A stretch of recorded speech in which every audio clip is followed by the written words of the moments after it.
F1 just signed a 10-year extension with Las Vegas, or Las Vegas just signed a 10-year extension with F1 through 2037. Now, there's a lot of fanfare around this, but there's critics too. So here's the deal.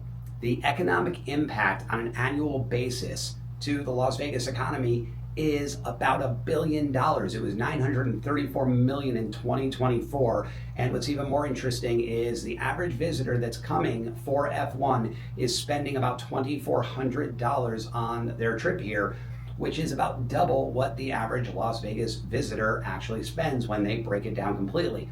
So it's not only a big economic impact, but it's bringing in people to the city that are spending more money. And that goes to local businesses, restaurants. You know, that's not including the flights, that's not even the hotel rooms. That's just their other spending once they get here. So that is a huge economic impact. Now, to give you an idea of how that relates to other things, the Super Bowl was here a couple years ago, and that also brought in almost exactly $1 billion with, again, average visitors spending more money, just like they do with F1. You'd imagine so, right? Super Bowl tickets are pretty darn expensive. I know I looked them up when they were here, and there was no way I was buying them at about $20,000 a pop in the seats that I used to have season tickets for.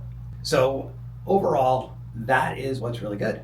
We also get a lot of international attention because people watch F1 from home and then they see Vegas and they go, oh, that's cool, I should think about a trip to Vegas. So there's so many benefits, both internal and external. However, the critics are not wrong.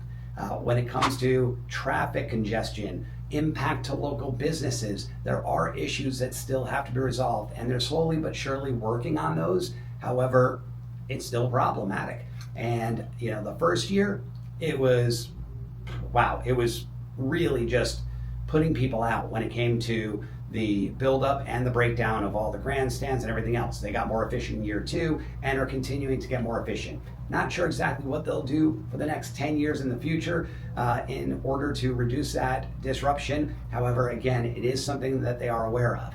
Now, when you compare that to Super Bowl, there was almost no disruption, right? They had some signage and a few experiential, stand-ups in different areas, but for the most part, it really didn't impact anything except for the amount of people flying in, especially with private jets and flying out. But outside of that, there was no impact to people for weeks before or weeks, even months after.